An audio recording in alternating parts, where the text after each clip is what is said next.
नीलाञ्जनसमाभासं रविपुत्रं यमाग्रजं छायामार्तण्डसम्भूतं तं नमामि शनैश्चरम्। अथ श्रीशनैश्चरसहस्रनामस्तोत्रम् विनियोगः। ॐ अस्य श्रीशनैश्चरसहस्रनामस्तोत्रमहामन्त्रस्य काश्यपऋषिः अनुष्टुप्छन्दः शनैश्चरो देवता शं बीजं नमशक्तिः मम कीलकं शनैश्चरप्रसादसिद्ध्यर्थे पाठे विनियोगः। ध्यानं चापासनो गृध्रधरस्तु नीलः प्रत्यङ्मुखः काश्यपगोत्रजातः सशूलचापेषु गदाधरोऽव्यात् सौराष्ट्रदेशप्रभवश्च शौरिः नीलाम्बरो नीलवपुः किरीटी गृध्रासनस्थो विकृताननश्च केयूरहारादिविभूषिताङ्गः सदास्तु मे मन्दगतिः प्रसन्नः। ॐ अमिताभाष्यगहरः अशेषदुरितापहः अघोररूपोऽतिदीर्घ कार्योशेषभयानकः अनन्तो अन्नदाता चास्वत्थमूलजपप्रियः अतिसम्पत्प्रदो मोघः अन्यस्तुत्या प्रकोपितः अपराजितो अद्वितीयः अतितेजोभयप्रदः अष्टमस्थोऽञ्जननिभः अखिलात्मार्कनन्दनः अतिदारुण अक्षोभ्यः अप्सरोभिः प्रपूजितः अभीष्टफलदोरिष्ट मथनोमरपूजितः अनुग्राह्यो अप्रमेय पराक्रमविभीषणः असाध्ययोगो अखिल दोषघ्नः अपराकृतः अप्रमेयोऽतिसुखदः अमराधिपपूजितः अवलोकात् सर्वनाशः अश्वत्थामद्विरायुधः अपराधसहिष्णुश्च अश्वत्थामसुपूजितः अनन्तपुण्यफलदो अतृप्तोऽतिबलोऽपि च अवलोकात् सर्ववन्द्यः अक्षीणकरुणानिधिः अविद्यामूलनाशश्च अक्षय्यफलदायकः आनन्दपरिपूर्णश्च आयुष्कारक एव च आश्रितेष्टार्थवरदः आधिव्याधिहरोऽपि च आनन्दमय आनन्दकरो आयुधधारकः आत्मचक्राधिकारी च आत्मस्तुत्यपरायणः आयुष्करो आनुपूर्व्यः आत्मा यत्तजगत्त्रयः आत्मनामजपप्रीतः आत्माधिकफलप्रदः आदित्यसम्भवो आर्तिभञ्जनो आत्मरक्षकः आपद्बान्धव आनन्दरूपो आयुः प्रदोऽपि च आकर्णपूर्णचापश्च आत्मोदिष्टद्विजप्रदः आनुकूल्यो आत्मरूप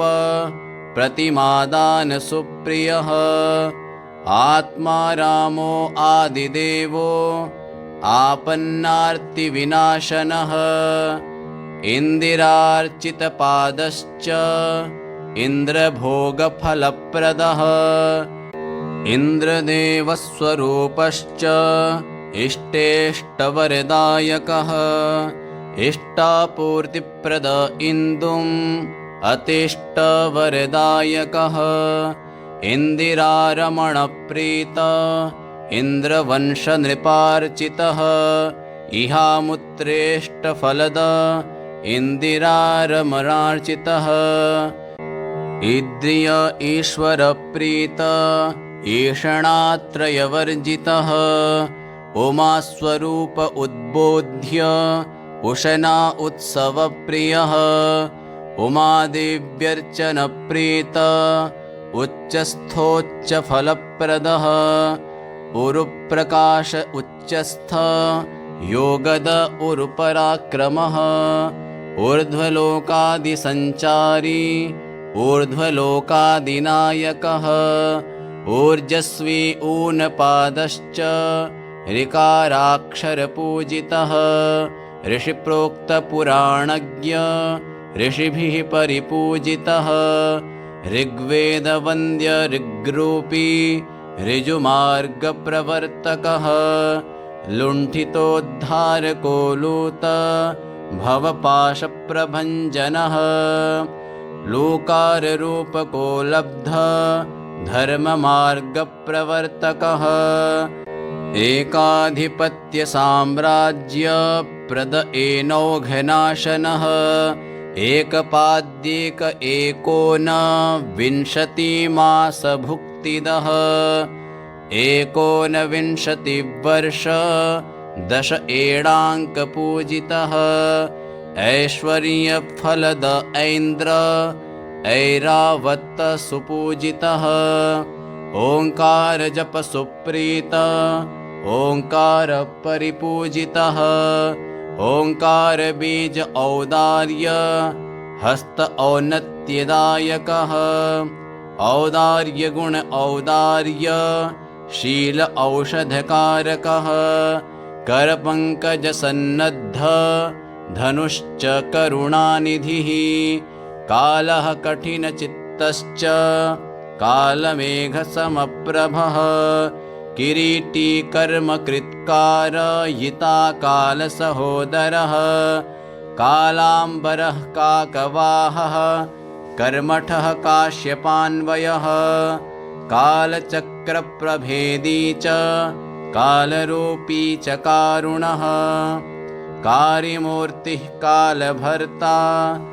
किरीटमुकुटोज्ज्वलः कार्यकारणकालज्ञः काञ्चनाभरथान्वितः कालदंष्टः क्रोधरूपः कराली कृष्णकेतनः कालात्मा कालकर्ता च कृतान्तः कृष्णगोप्रियः कालाग्निरुद्ररूपश्च काश्यपात्मजसम्भवः कृष्णवर्णः यश्चैव कृष्णगोक्षीरसुप्रियः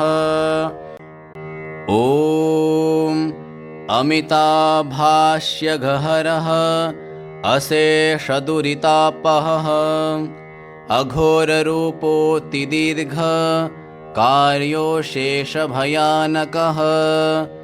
अनन्तो अन्नदाता चास्वत्थमूलजपप्रियः अतिसम्पत्प्रदो मोघः अन्यस्तुत्या प्रकोपितः अपराजितो अद्वितीयः अतितेजोभयप्रदः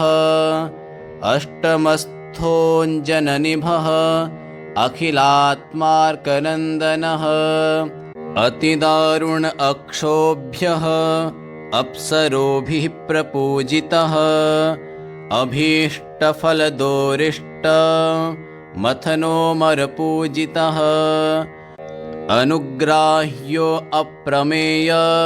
पराक्रमविभीषणः असाध्ययोगो अखिल दोषघ्नः अपराकृतः अप्रमेयोऽतिसुखदः अमराधिपपूजितः अवलोकात् सर्वनाशः अश्वत्थामद्विरायुधः अपराधसहिष्णुश्च अश्वत्थामसुपूजितः अनन्तपुण्यफलदो अतृप्तोऽतिबलोऽपि च अवलोकात् सर्ववन्द्यः अक्षीणकरुणानिधिः अविद्यामूलनाशश्च अक्षय्यफलदायकः आनन्दपरिपूर्णश्च आयुष्कारक एव च आश्रितेष्टार्थवरदः आधिव्याधिहरोऽपि च आनन्दमय आनन्दकरो आयुधधारकः आत्मचक्राधिकारी च आत्मस्तुत्यपरायणः आयुष्करो आनुपूर्व्यः आत्मा यत्तजगत्त्रयः आत्मनामजपप्रीतः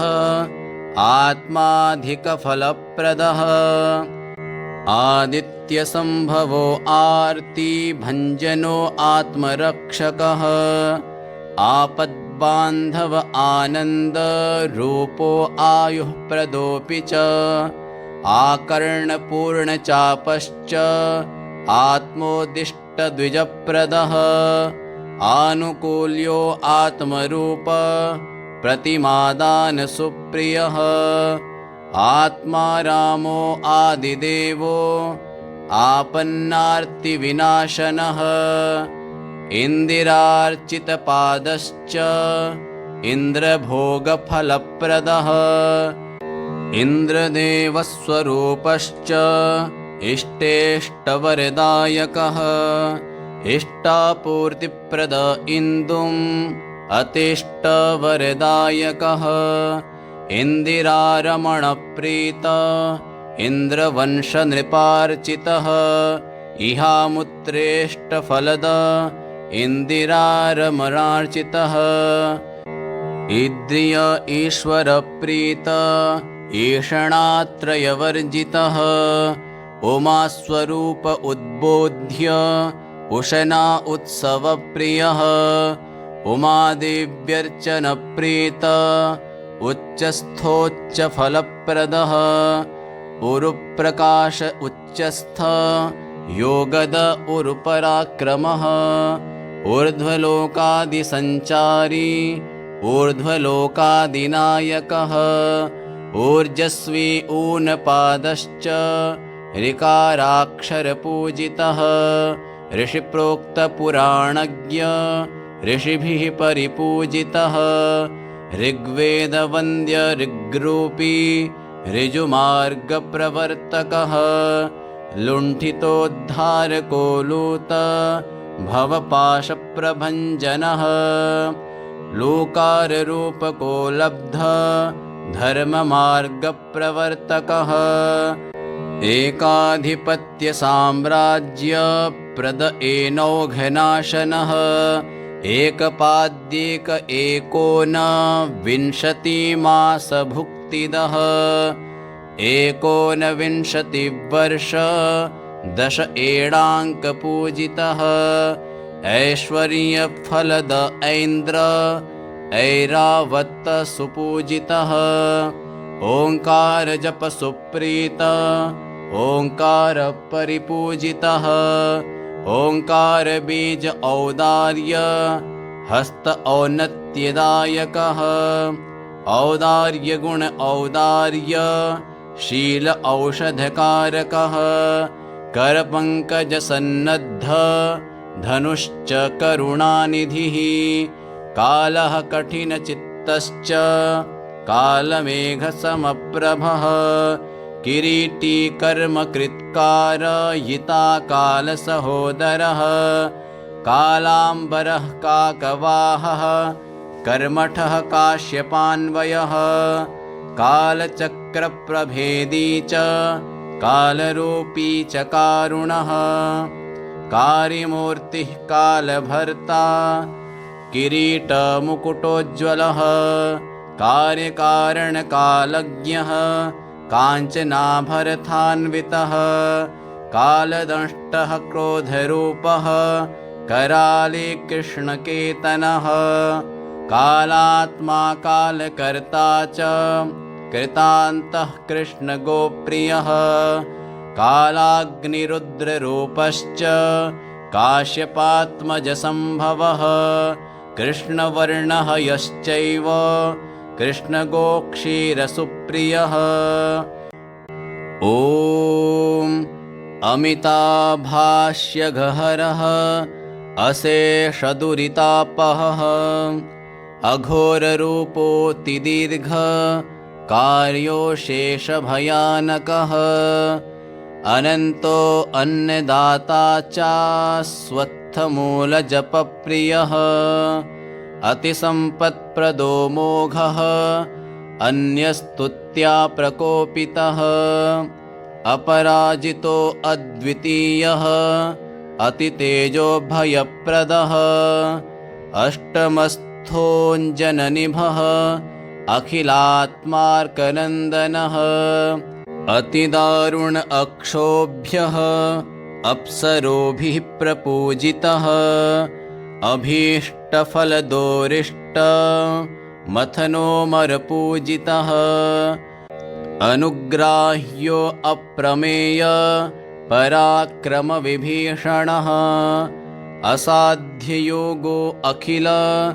दोषघ्नः अपराकृतः अप्रमेयोऽतिसुखदः अमराधिपपूजितः अवलोकात् सर्वनाशः अश्वत्थामद्विरायुधः अपराधसहिष्णुश्च अश्वत्थामसुपूजितः अनन्तपुण्यफलदो अतृप्तोऽतिबलोऽपि च अवलोकात् सर्ववन्द्यः अक्षीणकरुणानिधिः अविद्यामूलनाशश्च अक्षय्यफलदायकः आनन्दपरिपूर्णश्च आयुष्कारक एव च आश्रितेष्टार्थवरदः आधिव्याधिहरोऽपि च आनन्दमय आनन्दकरो आयुधधारकः आत्मचक्राधिकारी च आत्मस्तुत्यपरायणः आयुष्करो आनुपूर्व्यः आत्मा यत्तजगत्त्रयः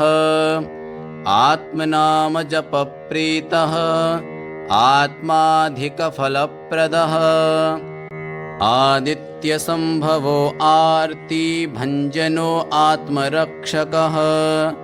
आपद्बान्धव आनन्दरूपो आयुः प्रदोऽपि च आकर्णपूर्णचापश्च आत्मोदिष्टद्विजप्रदः आनुकूल्यो आत्मरूप प्रतिमादानसुप्रियः आत्मा रामो आदिदेवो आपन्नार्तिविनाशनः इन्दिरार्चितपादश्च इन्द्रभोगफलप्रदः इन्द्रदेवस्वरूपश्च इष्टेष्टवरदायकः इष्टापूर्तिप्रद इन्दुम् अतिष्टवरदायकः इन्दिरारमणप्रीत इन्द्रवंशनृपार्चितः